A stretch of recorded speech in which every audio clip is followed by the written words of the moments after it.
नमस्कार प्यारे बच्चों, स्वागत है आप सभी का एक बार फिर आपके अपने YouTube channel AK future academy में। मैं अजीत कपासिया। तो प्यारे बच्चों, आज मैं आपके लिए लेकर आया हूँ एक बहुत ही इम्पोर्टेंट टॉपिक। इंग्लिश ग्रामर में ये बहुत ही इम्पोर्टेंट टॉपिक है, लेकिन इसको समझना बहुत कठिन है।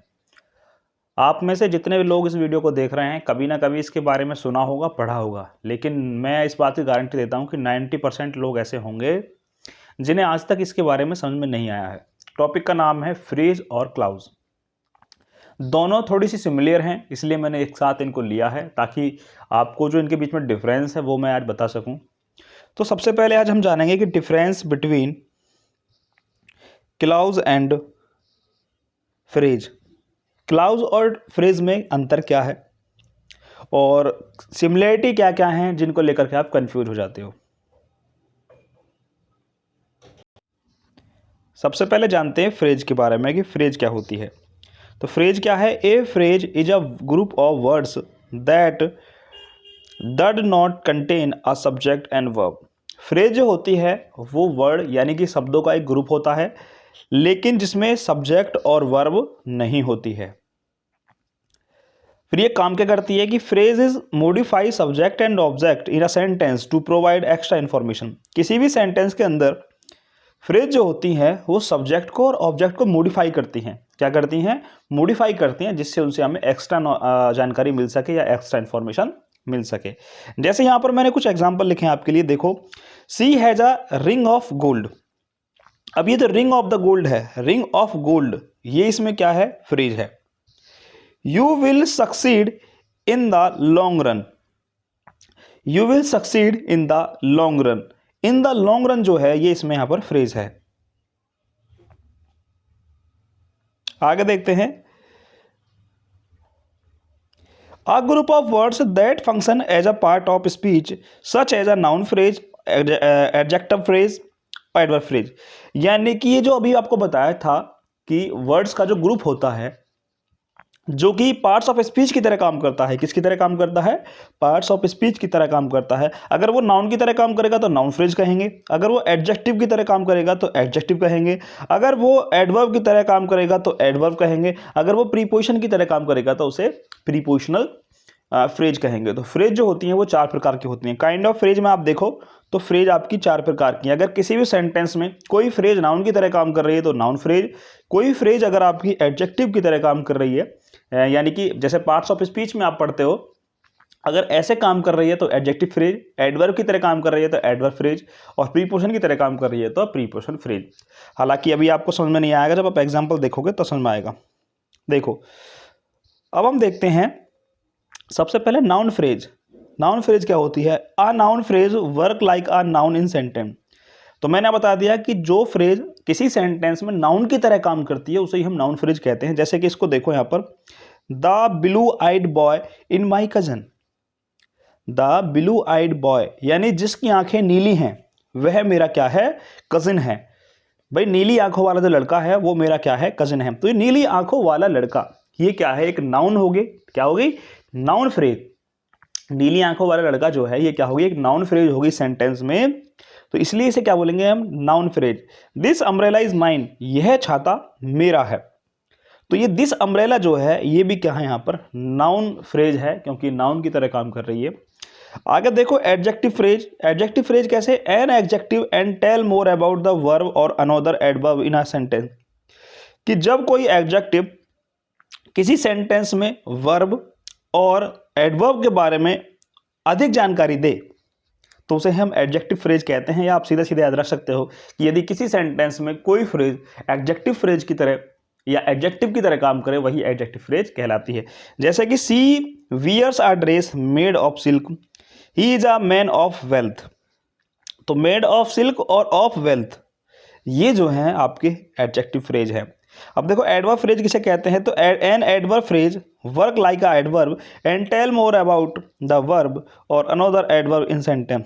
भाई, अगर किसी सेंटेंस में कोई फ्रेज एडवर्ब की तरह काम करती है तो उसे हम एडवर्ब फ्रेज कहते हैं। या आप कह सकते हो कि वो अधिक जानकारी दे, या क्या हो, किसी भी सेंटेंस में किसी वर्ब या एडवर्ब के बारे में और अधिक जानकारी हमें प्रोवाइड कराए, उसे ही हम एडवर्ब फ्रेज कहते हैं। जैसे कि इसको देखो, Ankit ran with great speed. Ram spoke in loud voice, तो इसमें विद ग्रेट स्पीड और इन लाउड वॉइस, ये क्या है, एडवर्ब फ्रेज है, क्योंकि ये एडवर्ब की तरह काम कर रही है। देखो आपने एक वर्ड सुना है लाउडली, लाउडली क्या होता है, एडवर्ब होता है, ठीक है। तो उसी में यहां पर लिखा हुआ है इन लाउड वॉइस, ऊंची आवाज में, ठीक है। तो ये क्या है, जहां पर एडवर्ब की तरह काम कर रही हो उसे ही एडवर्ब फ्रेज कहते हैं। अब देखो प्रीपोजिशनल फ्रेज कौन सी होती है, आ प्रीपोजिशनल फ्रेज वर्क लाइक आ प्रीपोजिशन इन आ सेंटेंस, यदि किसी सेंटेंस में कोई फ्रेज प्रीपोजिशन की तरह काम कर रही है तो उसे प्रीपोजिशनल फ्रेज कहते हैं। जैसे कि on the wall, near the table, at the door, under the tree, इस तरह से कहीं पर भी आपको कोई भी वर्ड मिल जाए किसी सेंटेंस के अंदर, तो वो आपकी जो है क्या है, वो आपकी प्रीपोजिशनल फ्रेज हो जाएगी। नेक्स्ट देखते हैं, अब है आपका क्लाउज। क्लाउज में और फ्रेज में क्या अंतर है वो आपको यहां से आज आपको पता हो जाएगा, क्लियर लग जाएगा कि क्लाउज का मतलब होता है अ ग्रुप ऑफ वर्ड्स। भाई ये बात तो ठीक है, दोनों में ही क्या था, फ्रेज में भी ग्रुप्स होता है वर्ड का और क्लाउज में भी होता है, लेकिन क्लाउज में क्या अंतर है कि क्लाउज में होता है आपका a clause is also a part of sentence that consist of a subject and verb. अब इसमें यह अंतर है कि भाई क्लाउज भी जो है एक सेंटेंस का पार्ट होता है, क्या होता है, सेंटेंस का पार्ट होता है, लेकिन क्लाउज में जो है आपका वर्ब भी होती है और सब्जेक्ट भी होता है। क्या होता है, वर्ब भी होती है और सब्जेक्ट भी होता है। जैसे कि I think that you are wrong, तो यू आर रॉन्ग, अब इसमें देखो यू आर रॉन्ग जो है ये क्लाउज है। He says that he would not help, he says that he will not help, he that he will not help, ये भी यहां पर क्लाउज है। अभी जो क्लाउज होती हैं, क्लाउज होती हैं वैसे तो तीन तरह की होती हैं। कौन कौन सी, मेन क्लॉज, सबऑर्डिनेट क्लॉज और कोऑर्डिनेट क्लॉज। लेकिन कोऑर्डिनेट क्लॉज जो होती है वो इतनी इंपॉर्टेंट है नहीं, क्योंकि ये जो मेन क्लॉज है और कोऑर्डिनेट क्लॉज हैं ये जो है मेन क्लॉज का ही पार्ट होती हैं। तो मैं आपको दो प्रकार की क्लॉज पढ़ाऊंगा, कौन कौन सी, मेन क्लॉज और सबऑर्डिनेट क्लॉज। अब देखो मेन क्लॉज क्या होती है, a main clause can stand alone to make a sentence by itself. भाई मेन क्लॉज का मतलब है कोई भी मुख्य के आप कह सकते हो मुख्य उपवाक्य, भाई क्लॉज का मतलब क्या होता है, उपवाक्य, यानी जिसमें क्या है केवल एक सेंटेंस ही आपको देखने को मिले, ठीक है। मुख्य क्रिया क्या होती है, सॉरी मुख्य क्लॉज क्या होती है कि जहां पर आपको वो किसी के ऊपर डिपेंड ना हो, किसी के ऊपर आश्रित ना हो, उसका स्वयं का अर्थ निकलता हो, ठीक है। जैसे कि main clause also called independent clause, और मेन जो क्लॉज होती है आपकी, इसको ही आपकी इंडिपेंडेंट क्लॉज भी कहते हैं। क्या कह देते हैं, स्वतंत्र क्लॉज। जैसे I am happy, Vinda brought a letter, ये जो है आपकी मेन क्लॉज हैं, इंडिपेंडेंट क्लॉज हैं, यानी कि इनका जो सेंस है वो पूरा पूरा निकलता है, पूरा पूरा अर्थ निकलता है, ये दूसरे के ऊपर डिपेंड नहीं है। कोऑर्डिनेट क्लॉज भी ऐसी होती है, वो भी आश्रित नहीं होती है। लेकिन जो आपकी सबऑर्डिनेट क्लॉज है, इसमें देखो सबऑर्डिनेट क्लॉज का मतलब क्या है कि a subordinate clause also contain a subject and predicate. Subordinate clause में सब्जेक्ट भी होता है और प्रीडिकेट भी होता है of its own, but it must attract to another clause with a largest sentence. Subordinate clause में क्या होता है कि ये डिपेंड होती है किसके ऊपर, मेन क्लॉज के ऊपर। कोई भी बात कही जाएगी तो वो किसी दूसरे के ऊपर डिपेंड होगी। सबऑर्डिनेट का मतलब होता है आश्रित या निर्भर। जैसे कि Amit worked while John played, Amit ने कार्य किया, कब किया, जब जॉन खेलने चला गया या जब जॉन खेल रहा था। तो अमित ने काम कब किया, जब जॉन खेल रहा था। तो अमित का काम करना जो निर्भर करता है वो जॉन के खेलने के ऊपर निर्भर करता है, डिपेंड करता है, आश्रित है। I am happy because I won prize, मैं खुश हूं, क्यों खुश हूं, क्योंकि मैंने एक खिताब जीता है या प्राइज जीता है। मेरे खुश होने का कारण क्या है, मेरा प्राइज जीतना। तो आपको आसानी से पता लग रहा है कि सबऑर्डिनेट क्लॉज कौन सी है। देखो ये आगे वाली जो लिख रही है ये मेन क्लॉज है, और ये पीछे वाली लिख रही है ये सबऑर्डिनेट क्लॉज है, क्योंकि ये उसके ऊपर डिपेंड है। अब देखो काइंड ऑफ क्लॉज, तो क्लॉज जो होती है, सबऑर्डिनेट क्लॉज जो होती है, सॉरी सबऑर्डिनेट क्लॉज तीन तरह की होती हैं। जैसे आपने फ्रेज पढ़ी अभी, ऐसे ही सबऑर्डिनेट क्लॉज के भी तीन तरह होते हैं, तीन प्रकार होते हैं, नाउन क्लॉज, एडजेक्टिव क्लॉज और एडवर्ब क्लॉज। नाउन क्लॉज कौन सी होती है, noun clause work like a noun in sentence.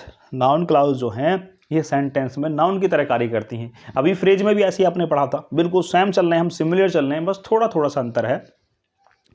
और इनकी पहचान करने के लिए देखो क्या है कि आपको ये that, what, whatever, who, whom, whoever, whomever से शुरू होती हैं। नाउन क्लोज जो होती हैं ये किससे शुरू होती हैं? ये कुछ वाक्य मैंने आपको बता दिए। What you said made me cry, तुमने जो कहा उससे मुझे गुस्सा आ गया। Whatever you learn will help you written a test, जो कुछ भी तुमने सीखा है वो इस टेस्ट को लिखने में तुम्हारी मदद करेगा, टेस्ट को लिखने में तुम्हारी मदद करेगा। जो कुछ भी या जो कुछ तुमने कहा, जो तुमने कहा, इस तरह के जो वाक्य का अर्थ निकलता है, मीन निकलता है, वही आपकी नाउन क्लॉज होती हैं। क्या होती है? नाउन क्लॉज होती हैं। एडजेक्टिव क्लाउज में देखो, an adjective clause work like an adjective in a sentence and modify. Adjective clause किसी सेंटेंस में एडजेक्टिव की तरह काम करती हैं और उसको मॉडिफाई करती हैं।